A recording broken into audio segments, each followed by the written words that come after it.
진리대로 생각하라, 생각대로 마음하라, 성경시사 철학입니다. 이번 영상의 주제는 명절에 고향 가서 누굴 보나요? 입니다. What, 무엇일까요? 모든 나라마다 사회적으로 정하여 해마다 중요하게 지키는 절기, 명절이라는 것이 있습니다. 예수님은 6월절 절기에 관례를 따라 부모님과 함께 예루살렘으로 올라가셨습니다. 한국 같은 경우는 설날, 대보름날, 단오, 추석 등이 대표적 명절에 속하죠. 매년 명절이 되면 나의 발걸음은 어디를 향하고 있습니까? 코로나 이전에는 귀성길에 오르는 사람들, 그리고 반복되는 일상을 벗어나 새로운 삶의 장을 경험하고자 여행을 떠나는 사람들이 많았지요. 작년에 이어 올해 역시 이동이 조심스러운 것이 사실이지만 여전히 많은 사람이 가장 많이 찾는 곳이 바로 자신의 고향, 삶의 출발점이 되는 곳이 아닐까 생각합니다. 때때로 방문하게 되는 나의 고향, 나의 어린 시절, 젊은 시절의 추억이 있는 곳을 방문하면 어떤 기분이 드시나요? 부모님과 친척, 친구와 이웃, 나와 많은 시간을 함께 했던 이들이죠. 늘 보던 건물과 즐겨 다니던 거리, 학교, 교회 곳곳에 추억이 가득합니다. 이렇게 우리 모두에게는 향수, 고향이라는 곳이 주는 친숙함이 분명히 있습니다. 그러나 동시에 어쩌면 더 강하게 우리를 사로잡는 느낌이 바로 낯설음이죠. 그것은 시간이 지나 다시 보는 고향이 생각보다 많이 변했기 때문이겠죠. 있던 건물이 없어지기도 하고 없던 건물이 생기기도 하고 도로는 확장되고 시장은 더욱 깨끗이 정리되었습니다. 또 오랜만에 만난 사람들이 반갑고 좋은 동시에 서먹서먹한 느낌이 듭니다. 이제는 생활 습관이 이미 다르게 형성된 사람들이 서로 모였기에 자신이 익숙한 방식으로 대화하고 행동하며 휴식을 취하고자 합니다. 그리고 고향의 낯설음을 느끼는 더 중요한 이유는 그때의 나와 지금의 내가 다르기 때문입니다. 이전에 고향에서 꿈을 갖고 커가던 나와 청년, 중년, 노년이 된 지금의 나는 너무도 다릅니다. 지금 이 모습을 그때의 내가 상상이나 했었던가요? 어렸을 때 생각지도 못한 인생을 살고 있기에 지금의 나는 그때의 나를 대면하기 어려울 수도 있습니다. 이렇게 고향을 보고 고향의 역사를 보며 우리는 그때의 나, 그리고 지금의 나, 내 인생의 역사를 보게 됩니다. 그리고 그때의 나와 지금의 내가 너무도 선명하게 겹치면서 후회와 아쉬움과 감사함이 교차하게 되죠. 내가 때때로 방문하는 고향에서 나를 가장 강하게 사로잡는 감정은 무엇입니까? Why? 후회하지 않는 이유. 그때의 나와 지금의 나를 대조해보며 내 인생을 돌아보면 분명히 아쉽고 후회되는 일이 있을 텐데도 우리는 가끔 난 그때 일 후회 안 해, 난 그때 내 결정이 최선이었다고 생각해 와 같은 말과 태도로 억지를 부리고 싶을 때가 있습니다. 현재 우리가 어떤 행동을 할 때는 후회가 없도록 최선을 다해야겠지만 이미 지나간 인생을 돌이켜볼 때는 냉정한 평가가 요구됩니다. 아쉽고 후회스러운 일, 잘못된 선택에 대한 엄격한 평가가 필요하죠.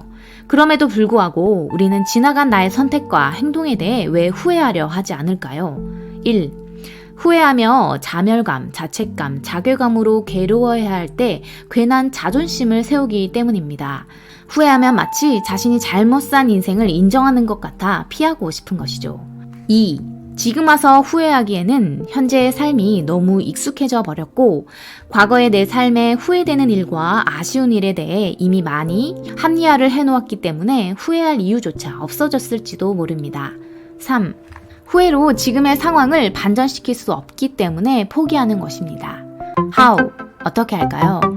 때로 우리는 크게 후회되는 일이 있을 때 그때로 돌아갔으면 좋겠다고 하지만 그때로 돌아가면 정말 다른 선택과 결정을 할 수 있을까요?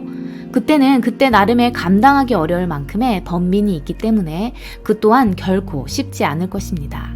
그렇다면 지금의 후회 무슨 소용이 있을까요? 첫째, 만회할 기회. 후회하지 않는 인생은 만회할 기회조차 버리는 인생입니다. 마땅히 후회해야 할 일에 대해서는 뼈저린 후회가 있어야 그 생각과 행동에 대해 회개하고 만회할 수 있는 것입니다. 그렇기에 우리는 고향에서 그때의 나와 지금의 나를 대조하며 인생의 각 시기별로 무릎 꿇은 자신을 적나라하게 보고 후회하며 만회해야 합니다. 내 지난날 생계도구와 출세를 위한 욕망이 나의 신으로 자리 잡고 있었음을, 수많은 헛된 영광에 무릎 꿇었던 것을 돌아보고 그러지 말았어야 했는데, 좀 더 부지런했어야 했는데, 좀 더 훈련했어야 했는데, 좀 더 신중했어야 했는데 후회해야 합니다. 그때 욕심과 게으름에 무릎 꿇었던 자신이 지금도 헛된 것에 무릎 꿇고 있음을 발견하고 만회해야 합니다. 회개에 합당한 열매를 맺어야 합니다. 그리고 이렇게 후회하고 만회하는 과정에서 우리는 내가 인생에서 이렇게 많은 엄청난 실수를 했음에도 불구하고 하나님의 은혜로 자비로운 인도하심으로 다행히 지금 여기까지 온 것에 감사하게 됩니다. 다만 내가 그때 내 마음대로 살지 않고 주님께서 나를 위해 계획해 놓으신 그 최고의 길을 왔다면 어땠을까 너무도 궁금하고 아쉬울 뿐이죠. 나이를 먹을수록 우리는 내 인생에 무엇인가를 만회할 시간이 없어지는 것 같아서 초조하고 슬프기도 합니다. 그러나 언제라도 살아있다면 우리에게는 만회할 기회, 회개에 합당한 열매를 맺을 시간은 있는 것입니다. 우리는 흔히 건강과 안전이 최고다, 목숨이 가장 중요하다고 이야기하죠. 마태복음 16장 26절에서도 사람이 만일 온 천하를 얻고도 제 목숨을 잃으면 무엇이 유익하리요? 사람이 무엇을 주고 제 목숨과 바꾸겠느냐라고 기록합니다. 목숨이 이렇게 무엇과도 바꿀 수 없이 소중한 것이라면 아무리 나이를 많이 먹었더라도 살아있다는 것은 곧 나는 그 어떤 것보다 더 소중한 것을 가지고 있다는 것을 의미합니다. 마태복음 11장 12절 세례 요한의 때부터 지금까지 천국은 침노를 당하나니 침노하는 자는 빼앗느니라. 살아있는 한 우리에게는 만회할 기회가 있고 천국을 침노할 기회가 있다는 것입니다. 또 설사 늙어서 발음이 어눌하고 느리더라도 생명의 말씀을 명확하게 전할 수 있으며 눈은 어두워져도 세상과 진리를 보는 안목은 넓어질 수 있습니다. 누가복음 3장 9절 이미 도끼가 나무 뿌리에 놓였으니 좋은 열매 맺지 아니하는 나무마다 찍혀 불에 던져지리라. 도끼가 나무 뿌리에 놓여 있는 것이지 아직 베어진 상태는 아닙니다. 아직 끝난 것은 아니라는 것이죠. 나이를 먹을수록 만회의 기회가 줄어든다고 슬퍼할 것이 아니라 만회를 위한 안목이 마땅히 더 넓어져야 함을 기억해야 합니다. 둘째, 점입가경. 후회를 만회하며 점입가경의 삶을 기대해야 합니다. 인생은 내 생각을 넘어서 전혀 새로운 일이 벌어지기 일쑤입니다. 자신의 악한 계획이 이루어지지 않을 때도 많습니다. 다윗의 아들 압살롬은 다윗 왕에게 재판을 청하러 가는 사람을 불러 그들의 이야기를 들어주며 이스라엘 사람의 마음을 훔치고 최고의 모사꾼 아히도벨이 제게 있으면 모든 것이 자기 계획대로 될 줄 알았지만 결국 자신의 최고의 자랑거리 머리카락이 걸려 허망한 죽음을 맞이하게 됩니다. 다윗은 우리아의 아내 밧세바를 취하고 심지어 우리아를 죽이고 그 일을 덮으려 하지만 그의 생각대로 되지 않고 선지자 나단을 통해 죄를 지적받습니다. 이렇게 인생이 자기 뜻대로 되지 않는 것에 대해 믿음 있는 자들은 막아주시고 열어주시는 은혜에 감사하지만 믿음이 없으면 그것을 원망합니다. 또 누군가는 자신이 상상한 것 이상으로 크게 쓰임받는 감격스러운 인생을 살기도 합니다. 요셉은 자신을 시기하는 형들에게 팔리는 것 같았으나 이스라엘의 구원을 위해 크게 쓰임받았으며 모세도 출애굽 리더로 자신은 안 된다고 할 때 하나님의 큰 은혜의 동행을 경험하게 됩니다. 나일강을 지팡이로 터치할 때 모세는 아마 자신이 죽을 뻔한 그 강에서 죽어간 이스라엘 백성들의 피를 회상했을 것입니다.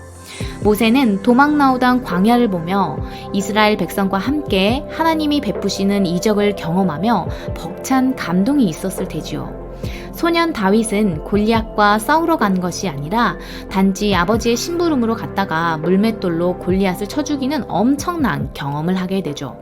다윗은 결국 이스라엘의 왕이 되었을 뿐 아니라 예수 그리스도를 통한 영원한 왕위에 대한 언약을 약속받고 자신의 아들 성전을 지은 솔로몬이 왕이 되는 어마어마한 상상 이상의 은혜를 경험하게 됩니다.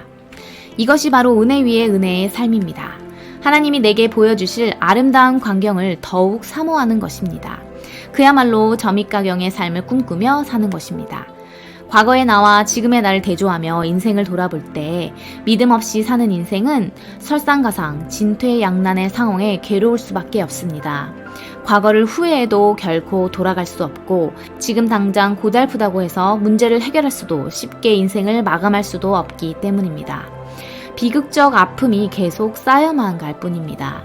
그러나 크리스천은 항상 내 계획보다 그 이상으로 넘치게 좋은 것으로 주시는 하나님의 은혜에 감사하며 매 순간을 기대하는 삶을 사는 것입니다. 나의 이 행보에 부어주실 은혜를 기대합니다. 최고의 꿈이 실현될 것이라는 설렘이 있습니다. 아버지께 자신의 분깃을 받고 집을 나가 가진 모든 것을 탕진한 탕자는 아버지 집에 품꾼 하나라도 되기 위해 돌아오지만 아버지는 그를 아들로 회복시키죠. 자신을 받아줄 뿐 아니라 아들로 신분을 회복시켜주는 생각지도 못한 은혜, 은혜 위에 은혜, 상상 이상의 은혜입니다.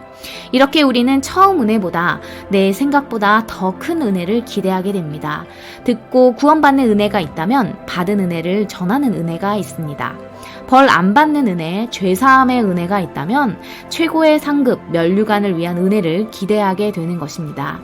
바로 나 개인이 구원받는 은혜로부터 그 은혜를 전하고 주의 이름을 위해 핍박받는 은혜까지 점입가경의 삶을 산 바울이 보인 바처럼 구속으로부터 동행, 동역에 이르는 은혜를 말입니다. 시간이 지날수록 주와의 동행의 자세가 더 확고해지고 순수해져 가는 것입니다. 바울은 주님과의 동행의 여정을 돌아보며 주님을 만난 이후 택하심을 잊고 사명을 안 후로 후회 없이 그 길을 달렸기에 오직 하나님의 은혜에 대한 감사함이 있을 뿐임을 고백합니다. 우리 또한 인생의 마지막 최후의 순간까지 점점 더 큰 사명에 온전히 집중하며 내가 오늘을 사는 가장 큰 의미는 지금 이 순간 내가 전하는 이 한마디, 목숨을 거는 이 순간임을 새롭게 직면하며 감사함으로 주와 동행하고 동역해야 할 것입니다.